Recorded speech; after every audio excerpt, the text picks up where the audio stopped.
Hi there, it's Anya here, and welcome to day 3 of 10 Days of Twitter. So far, we've set up our profiles and we've sent our first couple of tweets. So today we'll be focusing on following people on Twitter and building up some followers who'll be an audience for our tweets. Following and followers are important because this is how we have conversations and communicate on Twitter.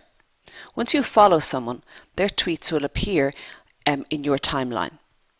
A good starting point is to find and follow some people with similar interests to you.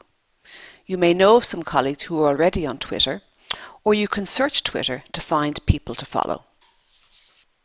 So let's give it a go.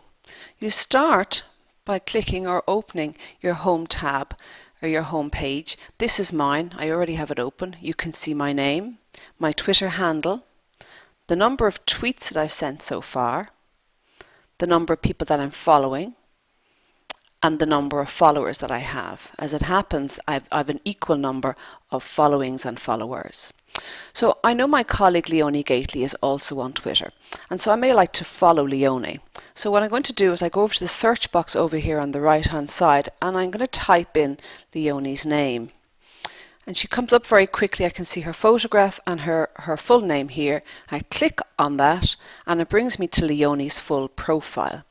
Now, I suppose in terms of making decisions about whether to follow people or not, obviously the bio is important in that regard. So I can see a little bit about Leonie here, and I can see that she's an education technologist at UCD Teaching and Learning, and I can see a little bit about what she's interested in.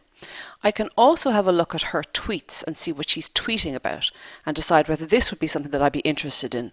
And if I decide that I'd like to follow Leonie, I simply go over to the right hand side here and I click on the follow button, and that changes to a blue, and it tells me that I'm now following Leonie. So if I go back into my home page, I should see an increase in the number of people that I'm following now that I've added Leonie, and I do. It's gone up to 139. So the other thing to do is to look for people that you don't actually know, but who may be of interest to you in terms of following on Twitter. So let's just say I'm an academic in sociology. I can again go up to the search box here, and I'm just going to type in sociology academic. I typed it in earlier, so I'll show you sociology academic, and I'm going to click on search. Now the results I get here will give me everything in relation to the term sociology academic on Twitter, which includes people, organisations, tweets, photos, videos.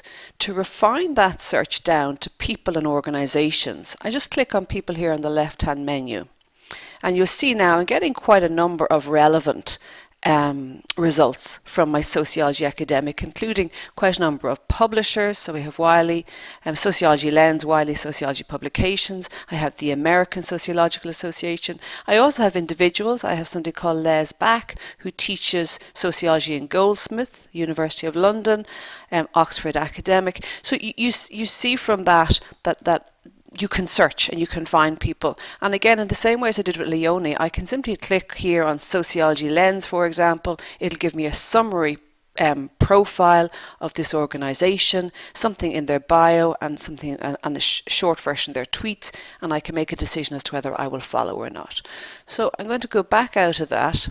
Okay, and you can repeat that process of searching using terms that would be relevant or common in the context of your discipline or indeed your research. The other thing that I just want to point out today is the timeline. And here's my timeline here. And this is where tweets from the people that I follow will appear. And so I can scan these on an ongoing basis, and it's important to emphasize that you are scanning. You're not reading things one by one in terms of Twitter, or you would be all day at it. You're scanning to look for stuff that might be of interest to you.